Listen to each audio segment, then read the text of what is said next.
Hello, my name is Leena, and this is my new knitting pod, and it's called Another Knitting Pod. I live in Boulder, Colorado with my husband and my two kids and my two dogs, and I haven't been knitting for very long, probably about 2 years now, but it quickly became my absolute favorite thing in the world to do.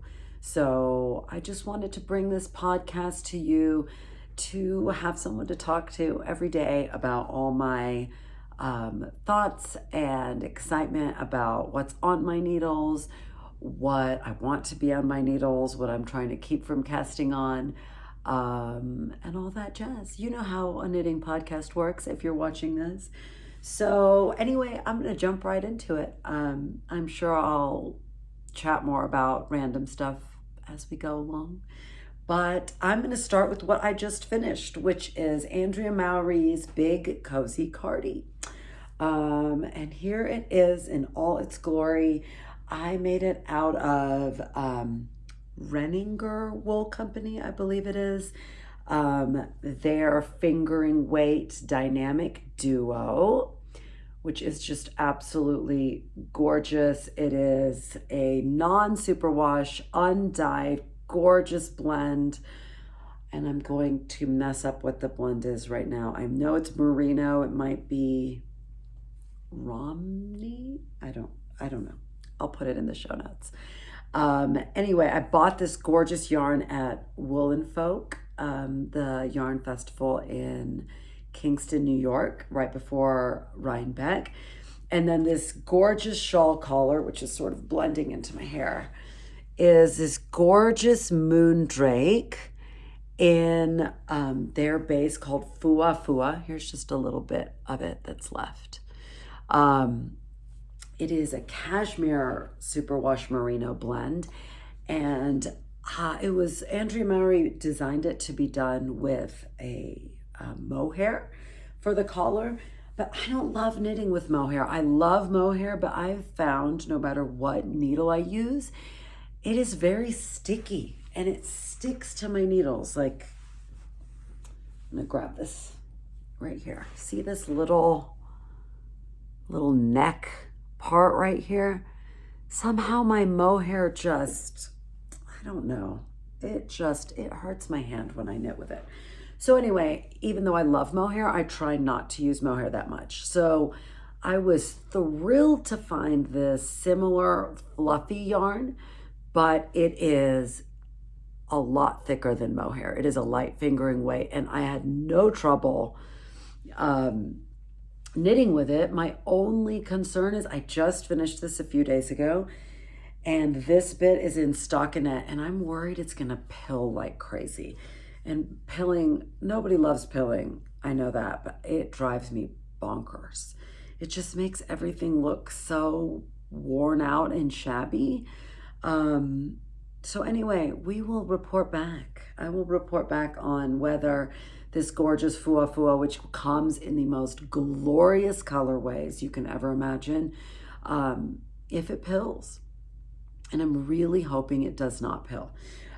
So anyway, I was obsessed with this garment the moment she posted it on Instagram as like a little sneak preview. I love cardigans. One of the other things I do is teach fitness, so I'm always wearing leggings and a tank top. One thing I do not like is getting dressed. So I love wearing leggings and a tank top. It's like my uniform. I have my favorite tank tops and my favorite leggings, and that's what I wear every day. I don't like to think about what I'm gonna wear, with the exception of hand knits. I love wearing my hand knits, obviously, and I love pieces that I can just throw on without having to think about it.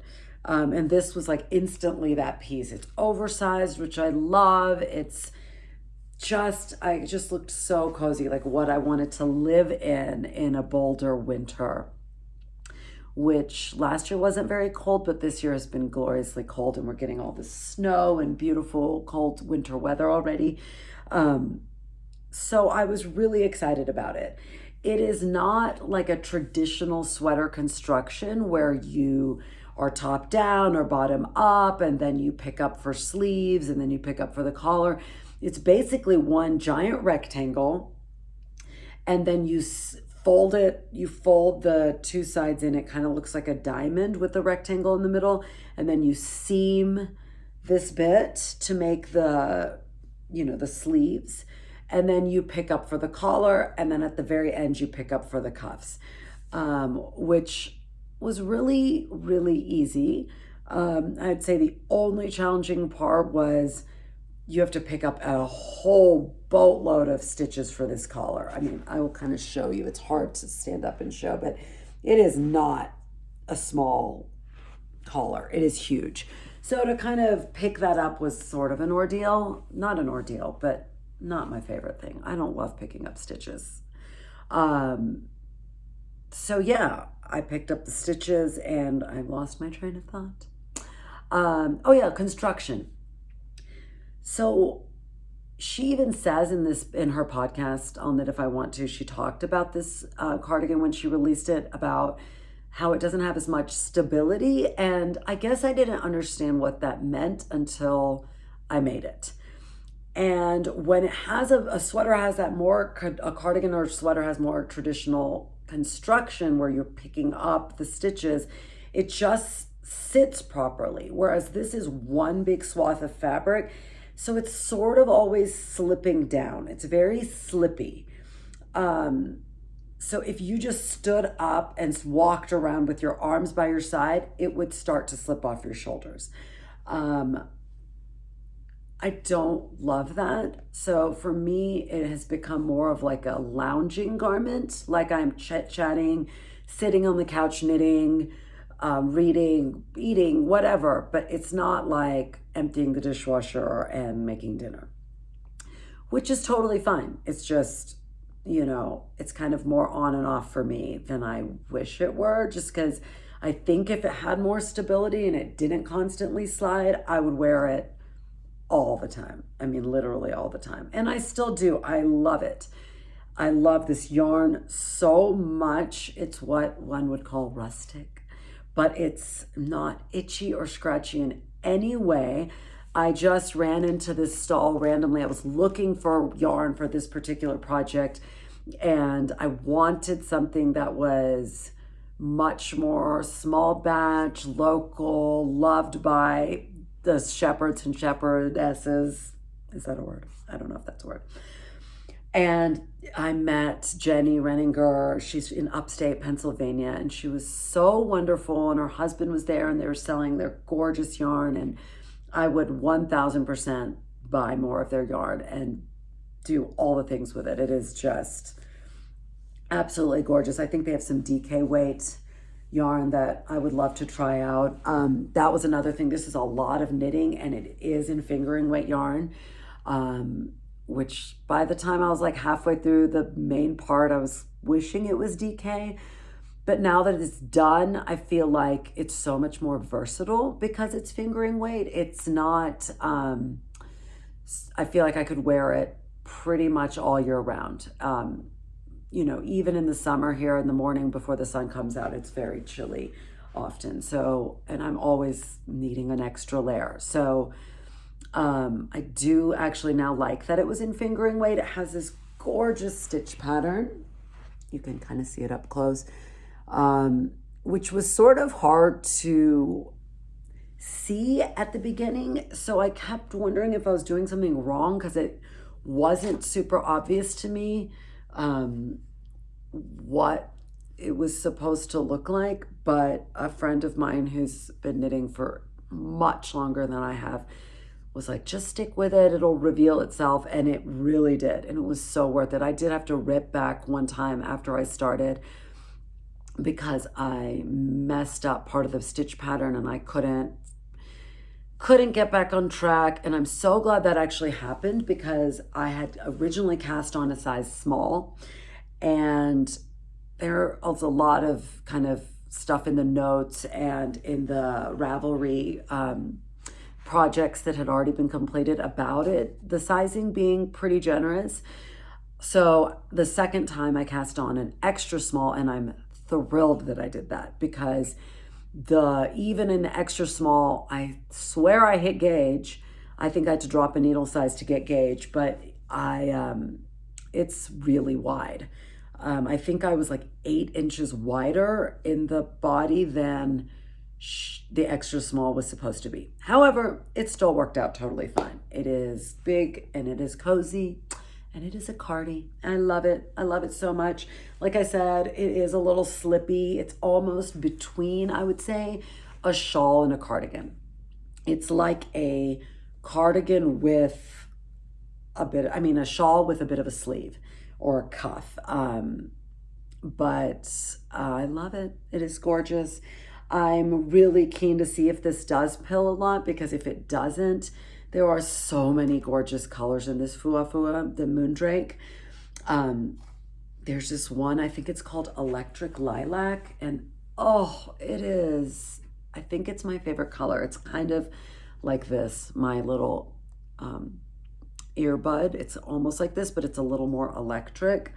And I'm dying to try it in something. And I think, like I said, it would be a glorious stand-in. I think sometimes those Suri alpacas, like the melted baby Suri, it's a little thicker. So it doesn't go quite as great with the fingering as a replacement for mohair. But this has kind of the same weight, a little bit heavier than a mohair, but just, oh, gorgeous. I love it. Let's see. Is there anything else I wanted to say about this? I love it. Like I said, this Renninger yarn is so gorgeous, and I can't wait to get more of it in her undyed. And she puts a picture of the little sheep that made the yarn, that contributed their beautiful fleeces. And I just love feeling that connection to the animal. It just makes it so much more special. I was pretty much only knitting with like superwash, really gorgeous, bright dyed colors, which I still love. But there's something almost very kind of, what's the right word? Kind of processed feeling about it. Whereas this just felt so organic. And even the way it's spun, it's a little thick, thin in places. And I love that. I think it makes it feel so much more, I don't know, handmade. And I love that feeling, that handmade feeling. What else about this? I did not do the I-cord bind off because I didn't want to do an I-cord bind off for like 500 stitches. It just didn't feel appealing. I wanted it off the needles and on my body. And so I just did Jenny's surprisingly stretchy, and it worked out perfect. I was worried it was going to roll a ton, and it really didn't. I kind of aggressively pinned it out when I blocked it. But it kind of squinches up on your body anyway. So I don't think even if it rolls a little, it matters. So yeah, that is that. I told you I have not been knitting for very long. Just a couple years before that, I was a crocheter. So there's still some things that I do, like little shortcutty things. Like it was supposed to be a mattress stitch to seam together the pieces to make the armhole. And I have just not gotten the hang of mattress stitch. It is on my list of things to be brave and try. So I just sometimes when I have to seam something, I do like a single crochet seam through the wrong side. And in retrospect, I would not have done that because it did leave, let's see, where is it? You can kind of see it. Like I said, I like the look of homemade things, so that doesn't bother me. I'm definitely not like every garment has to be perfect and I will rip it out if it's not. I am not that person. And I'm grateful I'm not that person, because I think I get a lot of joy out of like the humanity of my garments. The things that are not perfect, I am going to love them anyway. But I definitely would try to mattress seam that and not do that single crochet because you can see it. But I do think in this giant drapey garment, it is not very visible and it doesn't matter. So that was my full disclosure. Okay, so while Andrea Mowry's, this guy, while I was knitting it, she, being as prolific and fabulous as she is, released another cardigan called the Trinigan. And I, of course, fell in love with that one too. I absolutely love Andrea Mowry. I think her patterns are absolutely spectacular. Her style is very similar to what my style feels like it is, kind of a little bohemian, kind of free-spirited, sometimes oversized. And this was an oversized cardigan. And like I said, I love me a Cardi. It's just so versatile for my life. It's throw it on over tank top and leggings, and I feel like my best self. I don't know if y'all are familiar with the author and philanthropist and all-around amazing woman, Glennon Doyle. She's one of my faves, and she has a podcast I listen to a lot. And she was talking about the other day how she hates getting dressed because she doesn't know how to dress in a way that makes her insides match her outsides. I'm paraphrasing, but that was the phrase she used. And it struck me so strongly. I feel the same way. I hate getting dressed. Like, it feels like such high pressure. That's why I like having a uniform. It's just like, I'm going to put this on. I know I feel good. I know I'm functional.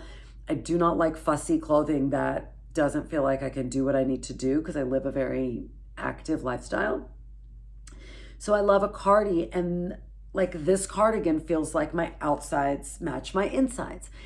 And yet, so did this Trinigan cardigan. I'm rambling on, but it's the Trinigan, and it is a big, oversized, boxy cardigan. And oh, y'all, here is my work in progress.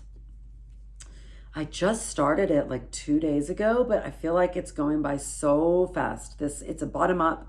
So you start with the ribbing, and then you go into this mosaic, 2-color, kind of not color work, but mosaic knitting.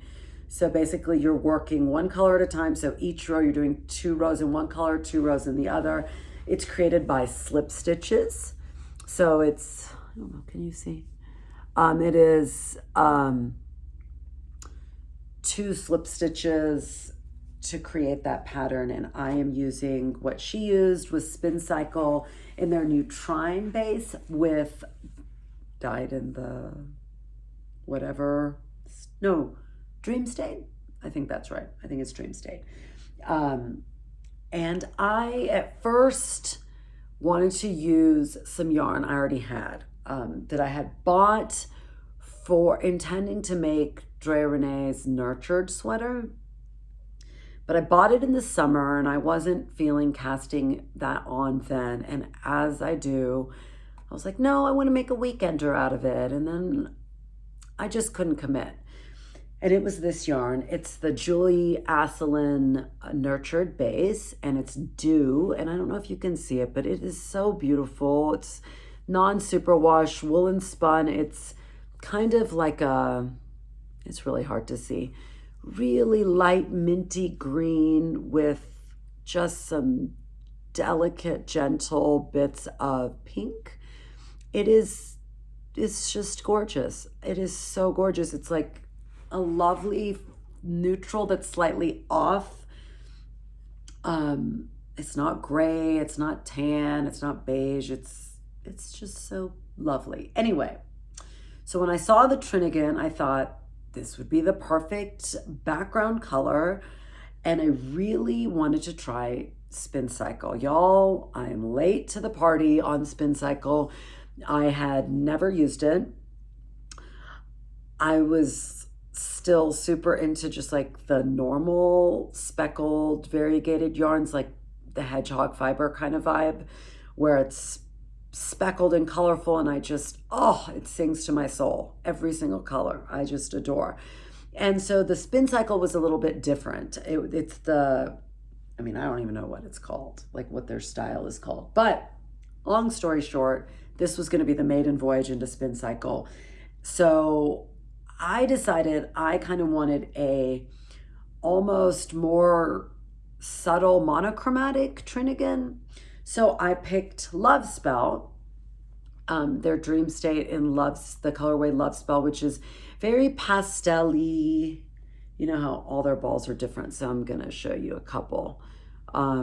This one has more purple and green and yellow. This has a little bit more, not fuchsia, but pinky, I guess, maybe. And I was gonna hold it. This is the background color and this is the main color. And I thought, like, in the ball that looks like contrast, but in this mosaic slip stitch pattern like this, it was, you couldn't even see it. It wasn't low contrast, it was no contrast. And I was so disappointed because I didn't want to buy more yarn.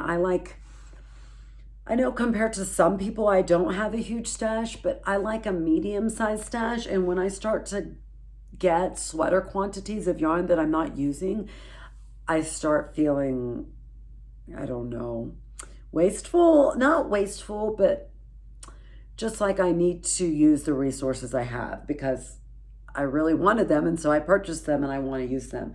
So I was disappointed that I had to purchase another yarn. So I looked at Trine and I looked at the Spincycle website where they have all the kits they made for the Trinigan.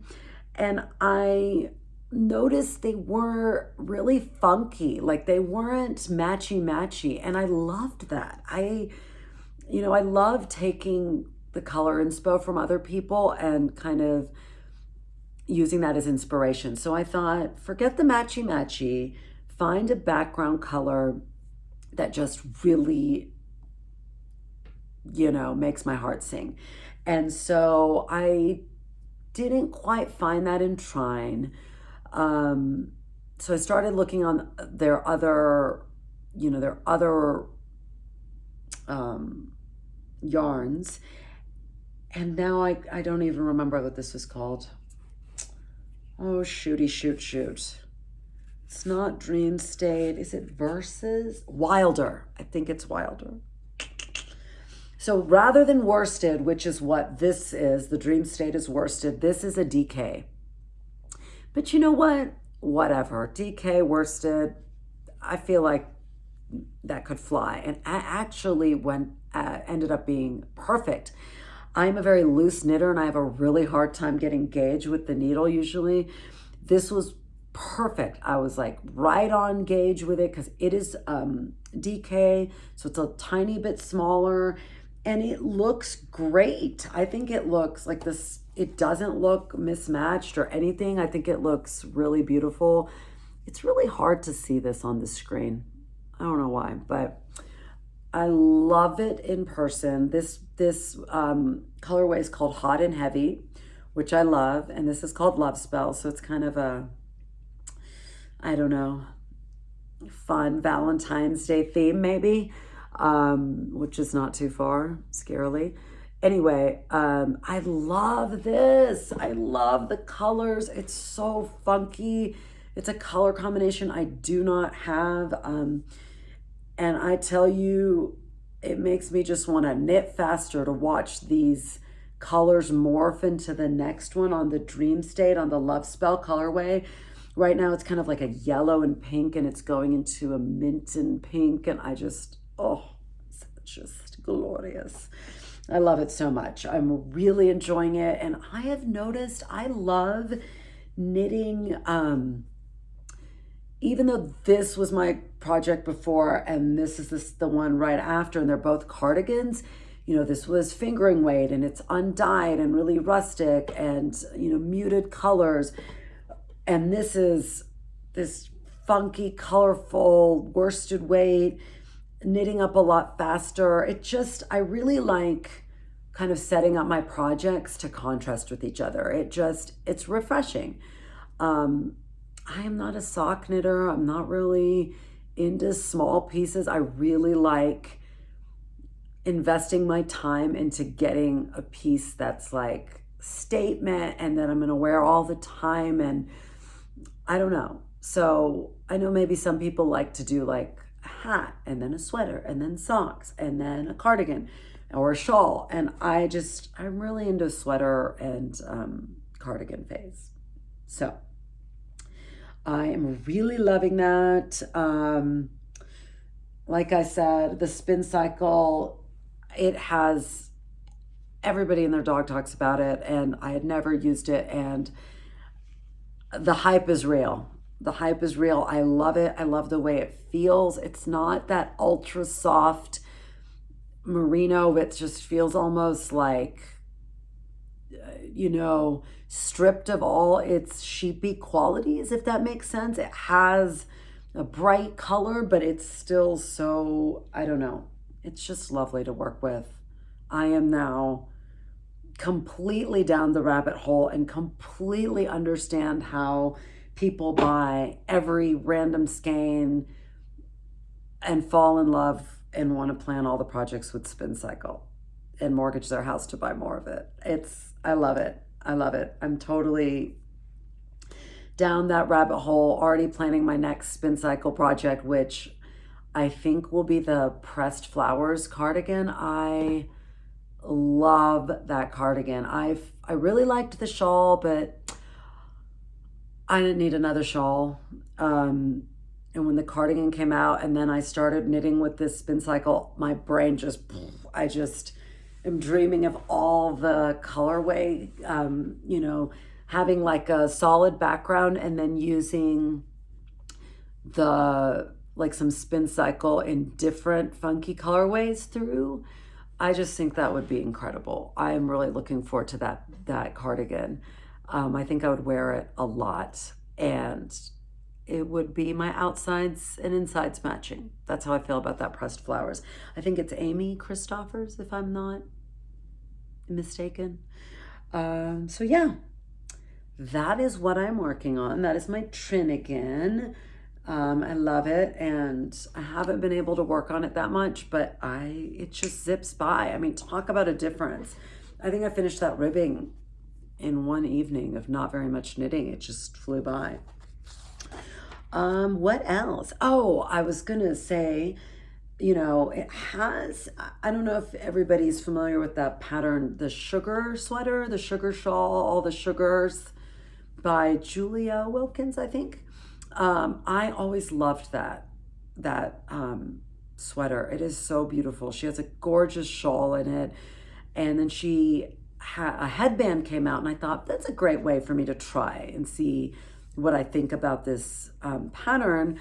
And I have to be honest, I loved the way it looked, but I didn't love making those sugar dots. It's kind of like brioche yarn overs. And I found it a little tedious, maybe because it was fingering weight yarn. It just didn't feel like it was going by quickly. And then I think I messed up, and it was just really hard to correct. And I'm really glad I just started with that headband, because I scrapped it, and I loved the finished result. I just didn't think I was going to be able to commit to the process. And this almost has a similar look to the sugar dots, but a much more easy to fix if you mess up, easy to take anywhere and do without the pattern, which I really love. I'm always like in carpool or at a game for my kids, and I take my knitting everywhere. It's sort of a joke that, everybody knows me as the person that's randomly knitting in the corner. I have no shame. I will knit anywhere and everywhere, but it helps to have easy patterns. And this is one of those. So if you, like me, love that like polka dotted look, but want it to be easy, this is your project. It's very similar to her Shift shawl. I don't remember if it was called Shift or Shift Along, or she has a whole bunch of Shift things. It's that mosaic. I think it's a little different. I think that's like garter mosaic, and this is stockinette. The little spots are stockinette. So anyway, enough about the Trinigan. Moving on. I don't want these pods to be too long. I want us aiming for like 40 to 45 minutes, because I know sometimes it's hard to find a chunk of time to sit down and watch. What else is on my needles? I am neither a monogamous knitter, nor am I someone who loves to cast on 15 projects and have them going at once. That would stress me out to no end. I'm definitely in the middle. I try to have self-control, even though I am definitely casting things on in my mind as I'm working on something else. Um, so what else is on my needles is still Stephen West MKAL. It is December 2nd right now as I tape, and the Stephen West MKAL started in October, and I had hoped to finish it um, by now, but you know what? I decided to prioritize the cardigans because it is winter and I live in Colorado and it is cold and it's not really shawl weather. And I am not one of those people that wears the shawl like around my neck as much as I am like I wear it around my shoulders like this. And I just feel like it's in fingering weight yarn and it's the perfect spring summer piece. And the colors I chose, I'll show you, it would be perfect for spring because they're bright. So I put it on the back burner. It took me, I had to really like release the guilt of that. I'm really enjoying it. And I guess I have to remember that I am committed enough to it to finish it. I hate the guilt of something like languishing for a year. So anyway, let me just show you my twists and turns. This is my twists and turns so far. This was clue 1. These zigzags, I'm sure if you're watching this podcast, you have seen this ad nauseum, but my colors were inspired by one of his kits. It was a La Bien-Aimée kit, but as I didn't want to deal with shipping from Europe and all that, I just kind of made my own kit from here. This purplish lavender colorway is Hedgehog Fibers Daydream colorway in their sock yarn, I think. Yeah, their sock yarn. This is one of my all-time favorite colorways of all time. I have knit so many things in this. I love it. It's my go-to. It makes me just, it's like the perfect gravender, and then it has these stunning pops of neon pink and lime. And so that's why I picked this color. This is a La Bien-Aimée single cocoa. Is that right? Is that what the colorway is? I promise I'll be more prepared next time. I don't know. I think it's cocoa, Kokko. I might be totally making that up, but I don't know where I got that word if I'm not making it up. And then this gorgeous blue, I think it's called Blue Royale or Royal Blue, BLEU. Anyway, I love it. Oh my God, I love these colors so much. This middle part, I know I'm not the only one that thought it took forever and a year. I took this part to New York when me and my daughter went with a group of lovely women from Boulder to Rhinebeck. And I was like, easy peasy, I'm gonna finish this on the plane. Captive knitting time, nothing else to do. Oh, it took forever. I didn't finish it, even with all the plane knitting, which was quite a bit, and the sitting around with friends knitting and the in-between. I did not finish it on that trip. It took me a solid week after. And then this part went a lot quicker, these kind of garter stitch rays, and it was a lot less finicky. This had a lot of binding off and casting on, and I definitely have stronger fingers for it. My favorite part has undoubtedly been this cable section. Here, I'll hold up. I finished one side. I just think it sings in this yarn. This hedgehog colorway. It's just perfect. And I love these cables. I really hadn't cabled very much before this. I'd made a hat with a very simple cable pattern, the Hatchback hat by Stephen West, which I love. I'll show you another time. But these cables, I mean, they're just fun to make, and the effect is stunning. And I really like the effect of the really graphic, angular stripe thingies of this section with the kind of more, I don't know, the word romantic comes to mind. I don't know why. I don't know why cables would be romantic, but it's much more like organic, and I just love it. I think it looks so cool. So my goal is to give myself 2 hours to just finish this section. This would be the end of clue 2, which is one more cable and then a few more rows. So it's easy. I could do it in a heartbeat. I just need to do it. And then I will probably put it on hold until March, I think. And then there's those long stripes, and y'all, I love Stephen West so much. I think he is truly what made me knit. I wanted to learn to knit, but the person teaching me, my dear mother-in-law, she tried to teach me, I was a crocheter, so I held my yarn in my left hand, and she tried to teach me English style throwing, and I just couldn't do it. And I was like, forget it. I'm not a knitter, whatever. I don't need to knit anyway. I was kind of like, I don't want you either knitting.